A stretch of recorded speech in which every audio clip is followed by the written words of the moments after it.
And without further ado, may I request the chairman of Reliance Industries, Mr. Mukesh Ambani, and the chairman and CEO of BlackRock, Larry Fink, to please join us on stage. Ladies and gentlemen, a big round of applause for the two leaders who join me in a conversation on what it will take to invest in a new era, the trends that will shape our investment choices.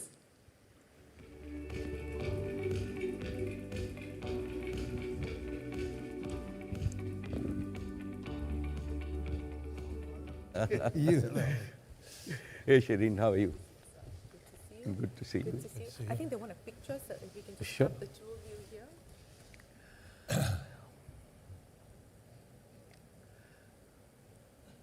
Thank you. Mr. Ambani, Larry Fink, thank you very much, and welcome to a warm, sultry Mumbai from a very cold Davos, Larry Fink, where you were in the throes of conversation with world leaders about the world order or the world disorder. So let's get started with that. We're talking about investing in a new era. What are the changes that you foresee that will shape the investment choices, the investment decisions of leaders like you as we look at this new era? Well, first of all, it's great to be here in Mumbai. It's great to spend time with my partner, Mukesh, and the entire Reliance NGO team. So it's a real honor to be here. The weather is nicer here than it is in Davos, and much nicer than New York, where I had our board meeting last week. So it's good to be here. You know, we talk about a new era to give people a foundational understanding where we are. As an investor, I don't look at any era.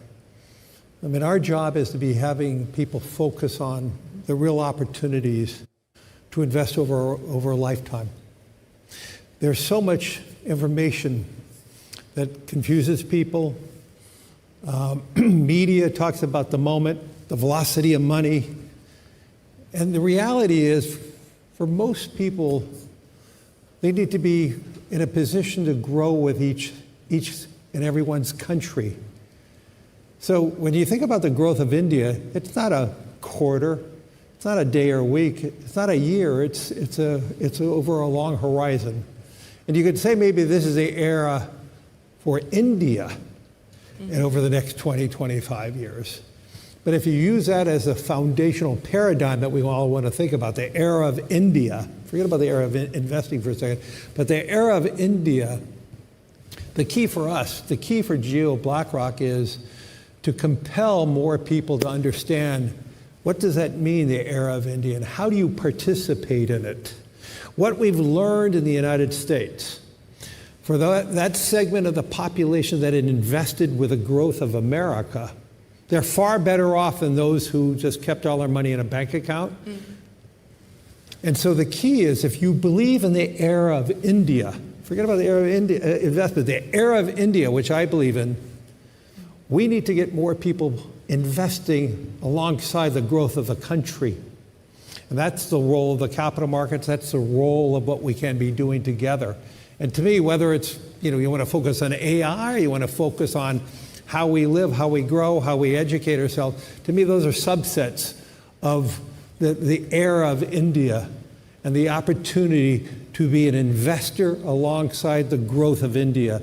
And to me, that's a compelling story. It's not about, about tariffs or President Trump or anything else that's top of mind. We need to be compelling people to think about the horizon of investing over a long period of time, to grow with the great companies of India, to be a part of that and to participate in that. And I'm absolutely convinced, if you believe in that, in the era of India, we need to compel hundreds of millions of Indians to invest alongside the growth of India. And that will actually transform India in so many ways, because as more and more families invest alongside the growth of India, India has less needs for the importation of capital. And I do believe the combination of importation of capital from foreign investors who believe in the era of India, but the fundamental foundation of any country is having the domestic economy being built on the back of retirement savings, on the back of excess savings, to invest alongside of that. Well, thank you very much for those opening remarks. And, the era of India, says Larry Fink, that is certainly going to be one of the headlines that goes out this evening. But if I could ask you to explain to us what excites you the most about India. You referenced the tariffs, and, we've had a deal with the US overnight. President Trump and Prime Minister Modi have signed off on that reciprocal tariff agreement. So the overhang has lifted at least on one aspect of that relationship. How crucial a development is that, and what excites you the most about India today? Well, let's be clear, over 20 years it had no bearing. Maybe over the next 6 months or a year it had some significant bearing, but over time, the foundational issues of India, how it's able to leapfrog. I mean, you watch what has, over the last, I would say, since the era of the smartphone. And I think that's a pivotal point. 2012 was, think about your life before the smartphone here in India.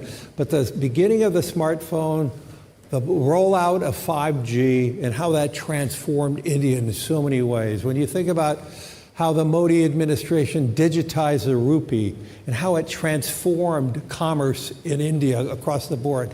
I am very worried about other countries, even the United States is falling behind.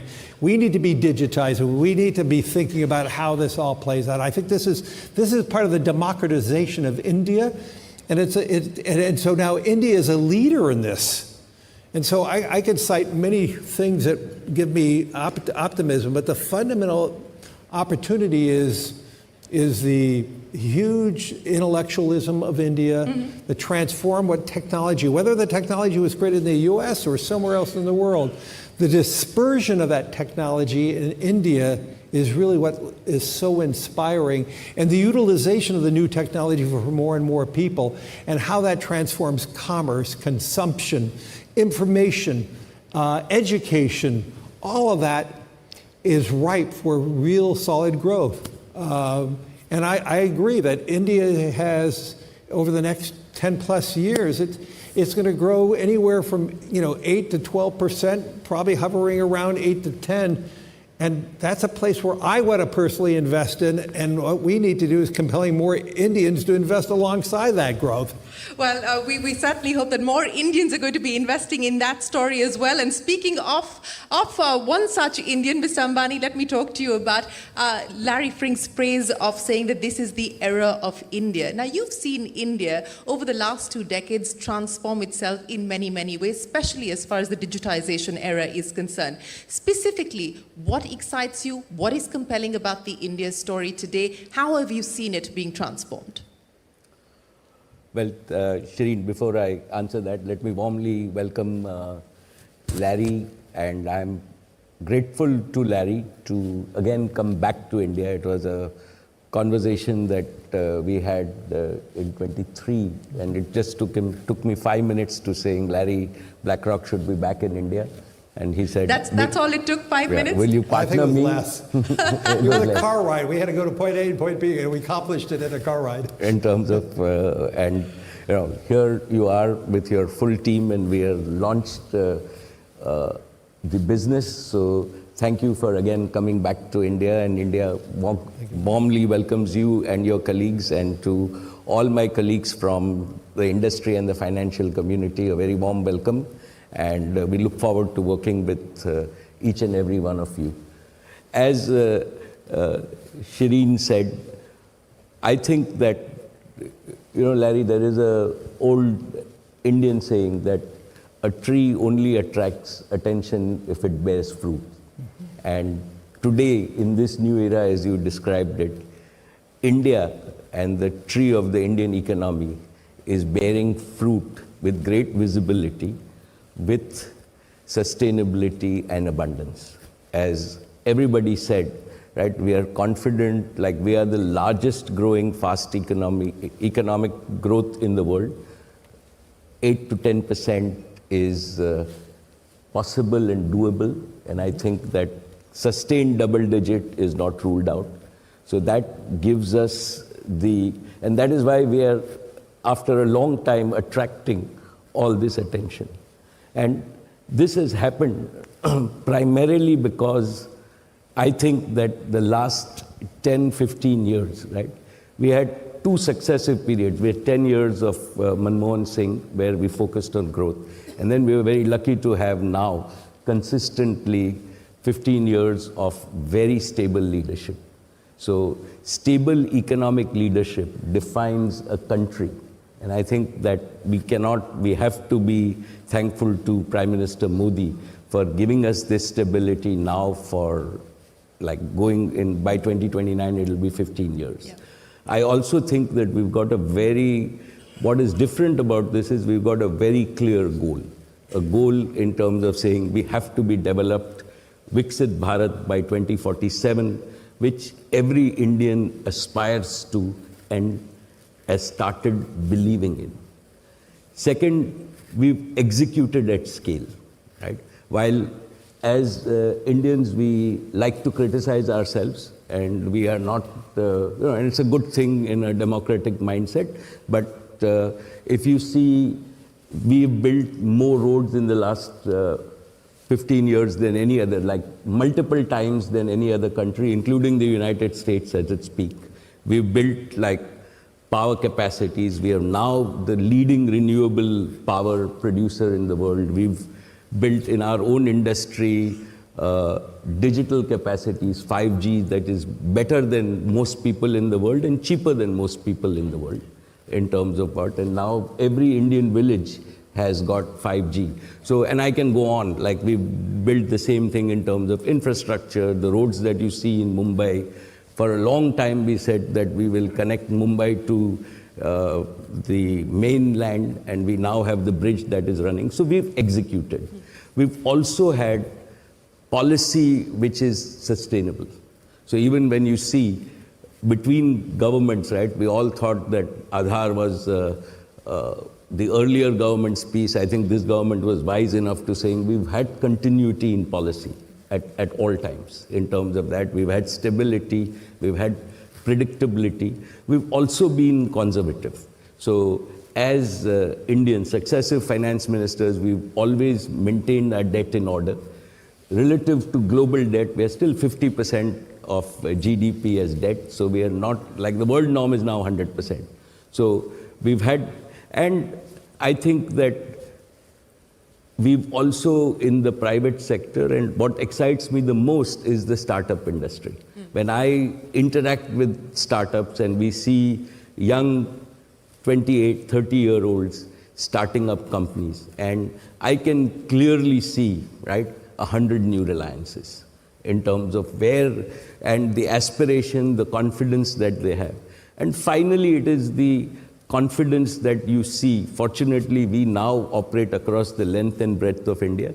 So it's not only the confidence in forums like this, but when you see the confidence in young people going to school and colleges, wanting, and in parents today believing that their tomorrow is better than today, right? And that is a big, big change in India, that all of us, this is our baby boomer generation. This is the Indian generation that believes that they'll make a better tomorrow than today. And that's the confidence that we see as a result of all of this. And I don't want to rule out, like when everybody, we've also had, right, at least I think a sustained 15, 20 years of great law and order, right? And that is a prerequisite to continuous economic growth, social harmony. All of these things matter in terms of that. And hopefully, like we are now setting the foundation for many, many decades. The world sees that. And that is why, even like after the budget, we had the European treaty, we had, fortunately, the US. So the world is looking at us. We have, and we at Reliance get at least every month 3 or 4 global majors. We cannot say yes to everybody for partnerships in terms of saying we want to come to India and can we work together. So the world is taking notice of India. It's a tree laden with abundant fruit. And I've always believed that for profit and for prosperity, nobody needs an invitation. And that is why we are attracting all the people. And I think this is very, very sustainable over the coming decades. Like, sustainable for the coming decades, and 100 more Reliances, in your words, from the startup ecosystem. If that is, comes true and that bears fruit, it'll be a very, very different economy, as you point out, Mr. Ambani. But, I want to understand from you, since we're talking about BlackRock, we're talking about the opportunity for India's financial sector. A lot of people are asking, is the ambition and the aspiration to disrupt this business just as you did with telecom, Mr. Ambani? well, our ambition and aspiration starts with, what I admire about Larry.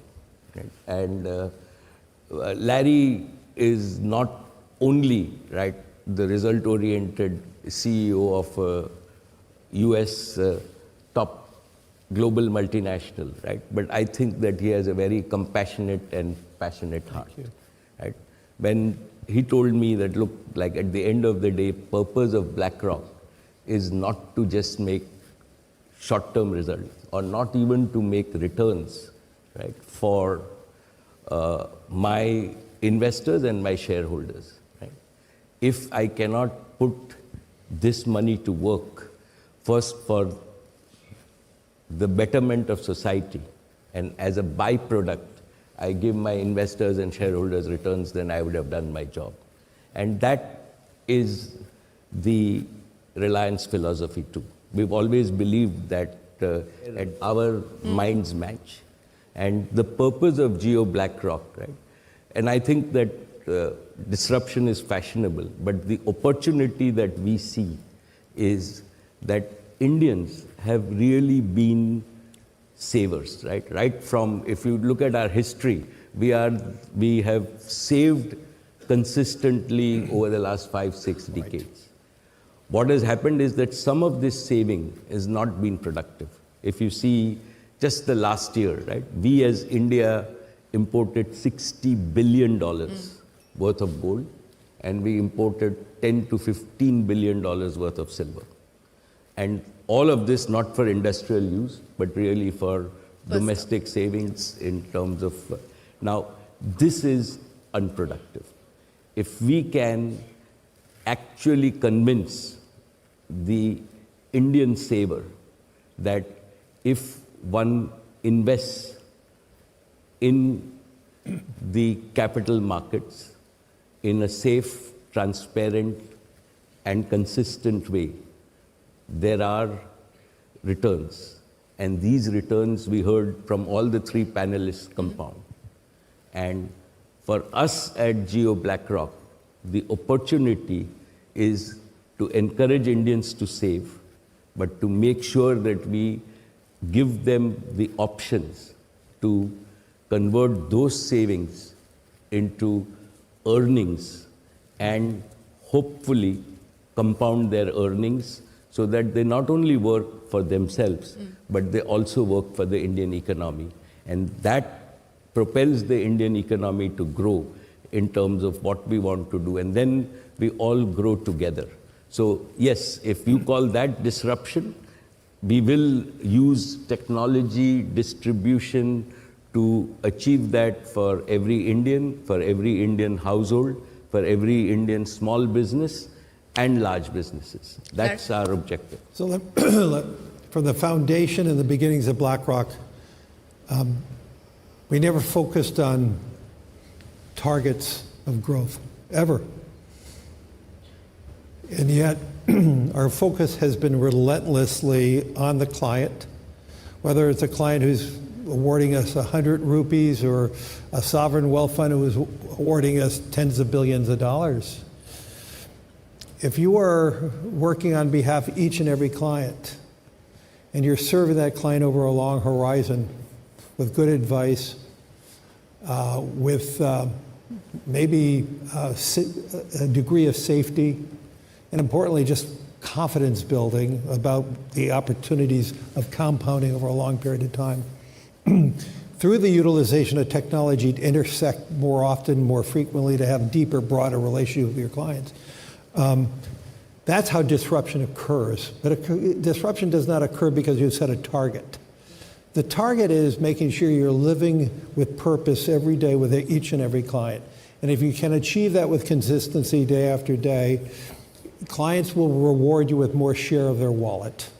And so to me, it's just it's a process. It's a process you have to earn every day, live every day. And if you do that properly and you embedded that in the culture of the firm, we could be disruptive, but you can't be otherwise. Yes, we can't be otherwise. You need to have the alignment of values, and then, of course, everything else builds on top of that. But Mr. Ambani, let me come back to you on the investing in India's growth opportunity and this new era that we're speaking about, and the role of making strategic choices today, which will require patient capital. And I want to understand from your perspective what it will take actually to build patiently with patient capital over the next 2 decades. Well, I think that the Indian opportunity, as we stand at about $4.5 trillion of GDP in a $110 trillion world. Right? I see us outgrowing the world and finding our right place. So I am one of those believers who think that this 4.5 in a 20-30 year period, right, will outgrow the rest of the world, and we will hit $25-30 trillion. It's going to be 30 years from now, but as we do that, the India opportunity is a 10, 20, 30 year opportunity. And when you think about solving India's energy problems, I am a believer that in the next decade, India will not import 80% of its energy. We have a path, and God willing, with technological breakthroughs, we will be reasonably self-sufficient in energy. Investments in such energy sectors which make us self-sufficient are 20-30 year time horizons. Investments in physical infrastructure that we still need. We have the opportunity to build with today's technology the physical infrastructure for 1.4 billion people. We've done a lot, but there's a lot more to do. These are also 20-30 year opportunities. Technological infrastructure, we are not going to be behind the world in terms of building country scale intelligence infrastructure so that every village has intelligence available to them. And this also is a 20-30 year opportunity. Each one of this is hundreds of billions of dollars of investment. And within that, while the benefits are there, right, they're long-term, sustainable, compoundable opportunities, and that requires sustainable capital, which comes both from within and outside. And to my mind, India is attracting, we ourselves, our own experience in most of our industries is that it is not capital which is a problem. It is opportunities and execution, right? And the ability to give an overall transparent framework to both the consumers and the investors, which is the opportunity. It's not going to be limited by patient capital.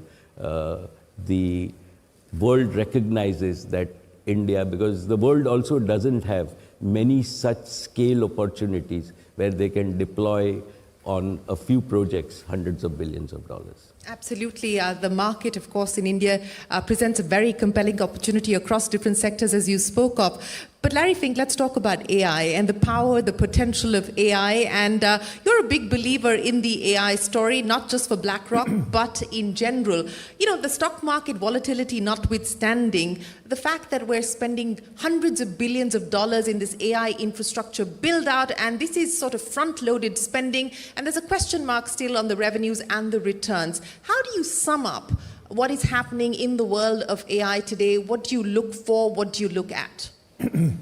I would first and state that I don't believe there's an AI bubble. You don't believe that? Not at all. I believe the greatest risk we have is if we don't invest and continue to invest, China will win. And I believe the need to rapidly expand the AI opportunities is necessary. That doesn't mean we're not going to have some bankruptcies. We'll have some failures. That's capitalism. You're going to have some big successes and big failures. But the opportunity that companies have in utilizing AI is going to be present in everything we do. I mean, even yesterday you had Anthropic announce a new model, which is going to be threatening for some businesses, but it's going to be an opportunity for other businesses. You mentioned Davos, and you mentioned the word cloud. There's no question AI is among the most topical conversations we're having now because it is disruptive. It's going to be disruptive for some industries, but it's going to also be very advancing. I mean, the future of AI in terms of drug discovery, in terms of humanity, is real. The use of AI for the development of new sources of power or cheaper sources of power, what can that mean in the long run for the global South? Could we have abundance in energy one day? Now that's still pretty far-fetched at this moment, but the opportunities of the acceleration of science is there. Rob Goldstein talked about, having the ability to use AI to learn everything about one subject in minutes now. And so AI is going to allow more discovery, more opportunities, and with that technology, like so many other technologies, it's going to be disruptive for some businesses and some economies. And the key for AI to be really successful in every society, we need to make sure that AI broadens economic success and it doesn't narrow economic success. We talked about that a lot in Davos the last 2 weeks, and that's going to be the real issue. Can AI be not only disruptive, but can it be expanding and broadening economic success throughout all economies? And that's going to be the big question about, how do we play that out? In the early part of AI, you're going to see countries that are huge winners and some countries that are going to be left behind. And so you have all this dynamism around how AI is going to be playing out. That is in the short run. In the long run, I think it's going to be more democratizing, but in the first few parts of AI, it's going to be more limiting. And so we look at AI as a huge opportunity. For us in navigating the $14 trillion that we manage on behalf of our clients, we have to use advanced technologies to process the business that we are already doing. And the same thing for all the other major companies. Through AI, you have better understanding of your clients, better understanding of your inventory controls. You have so many advantages by the application of AI and technology. And that is, in the long run, to be very powerful. In so many of the developed economies, we have excessive deficits. It's a conversation that was not talked about in Davos about the excessive deficits, which is a substantial problem for many of the developed economies, including the United States. Can AI increase productivity? And if so, can we increase GDP with a diminishing population? That's going to be the question that Korea is going to be asking, and Japan's going to be asking, and Italy. Can you have a growing economy? Can you have a broadening of economic success with fewer people, with the utilization of AI and robotics? I believe the answer is going to be profoundly yes. But it also means countries that have very rapid growing populations, that's going to be a bigger question. And I think India is at the nexus of it, large base population, but the one thing that I've noticed, India is more accepting of technologies than many of the developed countries. India is more accepting of related to change than most developed economies. And so because of the large scale population, AI is going to create jobs and disrupt jobs, but for those economies that are willing to accept change and rapidly deploy that change in a positive way, and I think about India, the way it rapidly transformed its economy with the digitization of the rupee. I mean, to me, that was a wonder to watch.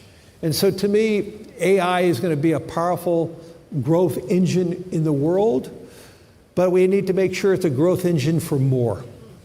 You're absolutely right. And, to your point about India surprising on the digitization front, this was a surprising fact for me as well. The Binance CEO in Davos telling me that India is the #1 adopter of blockchain technology, and that's something that I was not aware of. But, Mr. Ambani, since we're talking about AI and we're talking about technology, to Larry Fink's point, how do we leverage all of this to create shared wealth creation?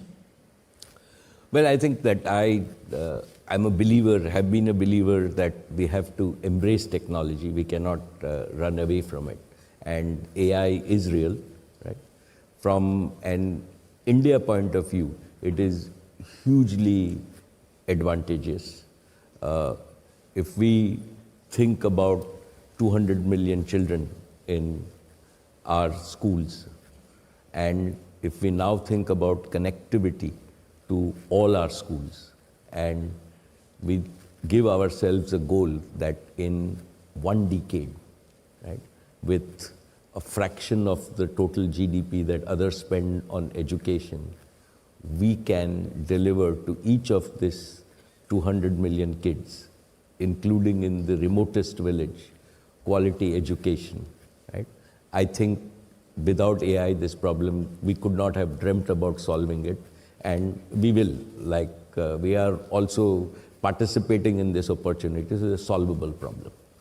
You take healthcare and saying India is a large economy, 1.4 billion people, but without any social security, without any organized health safety net, right, as yet relative to all the other countries. Can we deliver?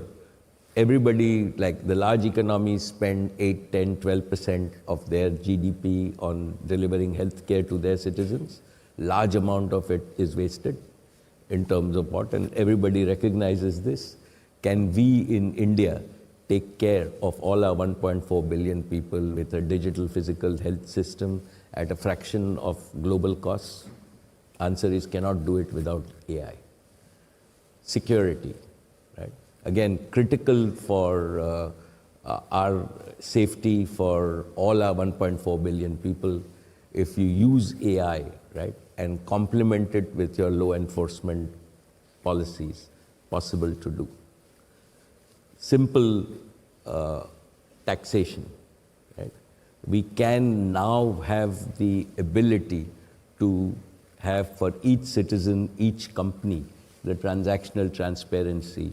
So your tax paying becomes as simple as when you stay in a hotel and you have an electronic system, you can see all your transactions both ways and there are no disputes. And it becomes a much predictable, enforceable society. Can it? So that's AI. And we shouldn't get scared of AI. It's exactly like when the Industrial Revolution came, right? Humanity moved forward. Productivity moved forward. We moved from 0.3% growth for many, many decades or many centuries to 3% growth overall, right? And at that time, if you go back 200 years and if you ask people that can people travel 2,000 kilometers a day, right? We would say not possible. Today, all of us, not two, with flying, we can travel 30,000 kilometers a day. And I think we're just at the beginning of that age. We must embrace it. India has the opportunity, and what we see, as you said, is we see that young Indians, as Kamath Saab said, old Indians, right? India just adapts to technology faster than everybody. We've seen it firsthand over the last 5 years in terms of what we want, and we should use that at our competitive advantage. Embrace this, get the productivity advantage, get the earnings advantage, build a better society in terms of, and use tomorrow's technology before anybody else so that we catch up from our $4,000 or few $1,000s per capita to double-digit per capita, and then get to, the US is still at $40,000, $50,000 a capita, so we've got a long way to go. This is our part to catch up, and I think the world will allow us to catch up with them in the next 2 decades, and that's an opportunity. Like from my point of view, at Reliance, we are taking this opportunity with both hands in terms of that. It's once in tens of centuries opportunity, and we can, like, if we embrace technology, if we allow our youth to embrace that, right, then in the next 20, 30 years, we can redefine India and find our true position in the world. A multi-generational opportunity, as you put it, Mr. Ambani. But Mr. Fink, let me address the issue that you brought up and said it didn't get enough attention in Davos, and that was deficit. But what did get a lot of attention in Davos was, of course, the interest rate trajectory that the world is going to be faced with, and how you see some of these factors impacting markets globally, the investment sentiment globally as well. Where do you see interest rates headed? Do you believe that we're likely to see more cuts coming in? And what will be some of the other crucial risks that investors need to watch for? Well, all those questions are for the short term, so let me answer some short-term questions. Look at the markets. The markets are honest. I mean, any single day the markets may miscalculate something, but over time markets is a great mirror of what's really going on. So whether there's political pressure one way or the other, sure, that could shape a market over any one day or week, but markets actually are bigger than any individual or any economy.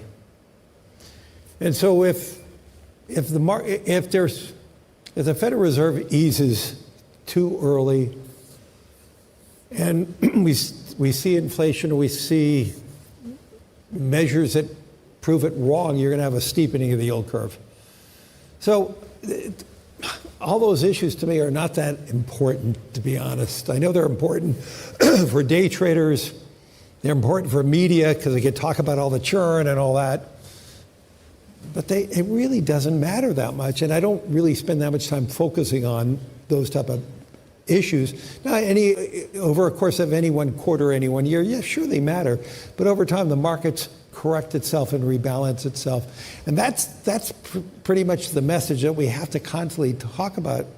Because the message is not about the moment, and everybody gets so confused about the politics, the polarization of opinions, the politicization of everything. And yet, over time, that's the beauty of markets. The markets are an honest reflection of global economies over the long run. And if you believe in humanity, if you believe that we correct our problems over time, I actually believe the things you read in the newspaper, all the stuff we read that's frightening, I get actually excited because we're talking about those issues. And generally, we mitigate most of the things that are on the front pages. We actually mitigate. So I actually am pleased when I see all the things, all these terrible things, and I'm not trying to say each and one of those things may be really terrible, but the fact that we're talking about it, it mitigates. We self-correct. Are the things that you don't read in the newspaper that you think are a problem, those are the things that bother me. Like the long-term issues of deficits that we don't spend enough time talking about. How do we mitigate it? The best way we mitigate it is through growth. And that's what I try to tell every political leader. How do you grow your economy? Because if you grow your economy, the deficits will be smaller as a percent of GDP. But and so I don't get bothered by most of the stuff I read because it's a good thing. That's the power of the press to identify all the issues. But through that identification of the issues, we mitigate those issues. You think about all the problems you read and all the wars and all the skirmishes, but in most cases over time they resolve themselves. You think about how problematic everything is when we entered this year, and yet when you think about the beginning of 2025, everybody was so nervous about everything. Yet markets did great over 2025. We have some form of resolution in Gaza and Israel. There are so many other areas in the world where we actually have diminished risk. But if you ask the average person who reads a paper, they would think things are actually worse than they are. And to me, obviously, negative news sells far better than positive stories. And so what I'm trying to say, and my message to everybody is, yes, please be a global reader of what's going on, but don't get so alarmed by it, because we're going to mitigate most of those problems, because that's what we do as human beings. And that is the whole message about long-term optimism. You know, long-term optimists generally win. Elon Musk said in Davos, it's better to be an optimist and being wrong than being a pessimist who's right.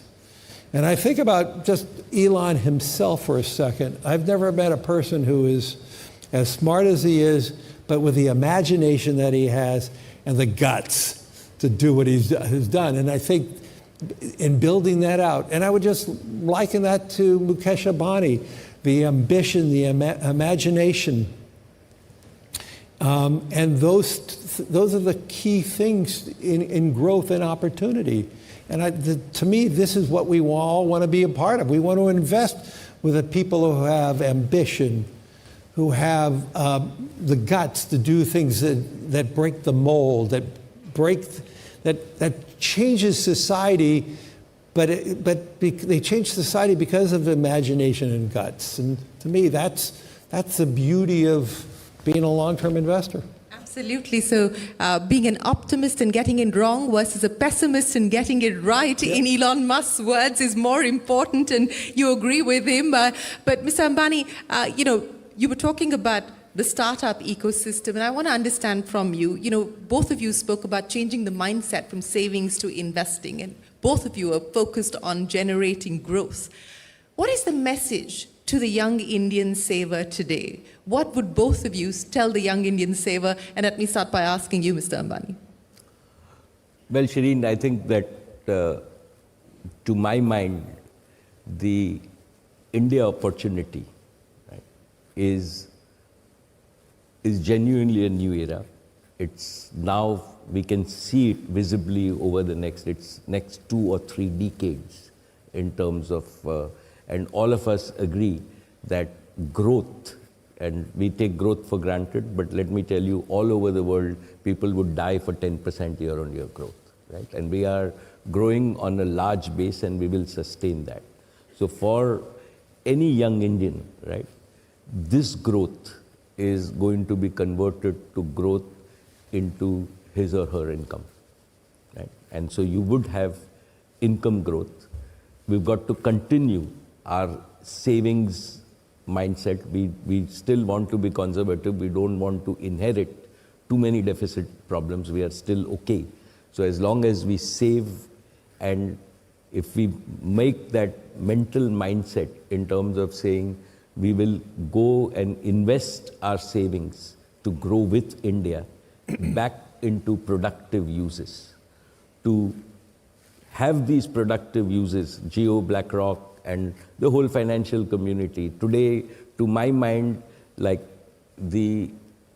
while we all talked about 1 minute, I still think that from my perception, right, access to investments and productive compoundable investments is complex, it's not affordable, and it's not available to all. And that is what every young Indian should demand for. And it's our job in industry to do exactly what we did with Jio, that it should be available to all. And then people will benefit from the power of compounding. I think that we talked about compounding, but money in a bank account lying in simple interest is not compounding. Right? Money in stock market is compounding, and India has an efficient market. We have now regulated it well, and if we can channelize this money to grow for every Indian along with them, yep, right? That is the opportunity that we have, where hundreds of millions of Indians, right, become owners of wealth and don't only observe wealth creation. And I think that India is well equipped. The institutional mechanism as well as the corporate mechanism is aligned with that very fact that we are here utilizing all the technologies to enable this for Indians is there. And within this framework, right, there are still many, many unsolved problems. And even after 3 decades, there will be many unsolved problems. So the opportunity for startups, think in a big macro piece, right? It's a $110 trillion world, 4.5 trillion India, right? The $110 trillion world with AI productivity will go up to a $300 trillion world in 3 decades, right? India has the opportunity to take its share. So there is like 35 trillion. We have 30 trillion of new value, right? That has to be created. And that means there is 30 trillion of new market value. And that is what people will participate in the next 3 decades. And that's why even 100 Reliances might not be enough. But that's the opportunity for a young Indian starting today. Larry Fink, your message to young Indians in the context of what you've seen happen in the other countries that you operate in? Mostly believe in your own country. Believe in the opportunity growth. I mean, think about it. If India can grow 10% a year, and let's assume the stock market only grows at 10% a year, it grows at a multiple of the growth of a GDP. But let's just assume it only, that means you're doubling your pool of money every 6.5 years. Okay, that's a pretty good outcome. That's much better than keeping your money in a bank account. And to me, that's the foundational issue. Grow with your country, and if you believe that there's leverage in the system, which there is, if the economy grows at 10%, the equity markets are going to grow, 5-6 points above that over time. And so, to me, that's the foundational to build financial security, dignity when you're in retirement. And to me, that is a whole foundational issue for a successful economy. You spend a lot of your time fishing, Larry, I believe. I believe this deal got done in a car, and it was less than... We weren't fishing, no. No, you were not fishing, but what was the bait? Friendship. Friendship.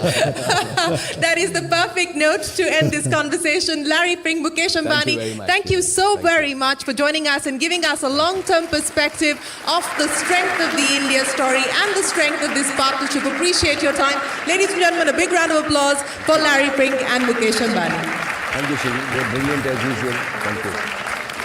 Thank you. Thank you, Larry.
I'm begging you, stop using ChatGPT and Canva like a children's toy. AI will create more millionaires in 5 years than the internet did in 20. Do this for 15 minutes a day, and by February, you won't recognize yourself.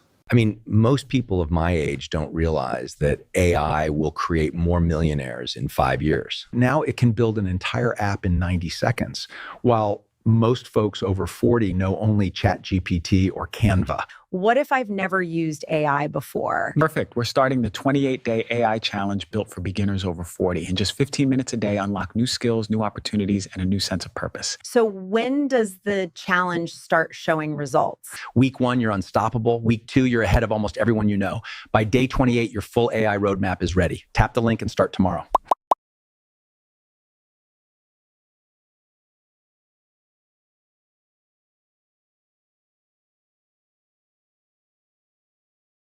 In the ₹9 workshop that you're providing, what all do you cover? In 9 rupees, you'll learn how to automate your reports, how to automate your presentation, how you can create entire applications without having any coding knowledge. And not only that, you will be also learning how you can work with AI agents as well. And all of this in just 3 hours. Just imagine. Wow, that is amazing. But there's so much to learn and you're charging only 9 rupees. People are going to think that's a scam. Is that true, or like how do you go about that? So you need to understand why do we charge 9 rupees, right? So we want to make it democratized. As many people as possible should be attending it. So I don't want price to be gatekeeping for them in order to like take their first step towards Gen AI. So that's why we have kept at ₹9. Okay, that is great.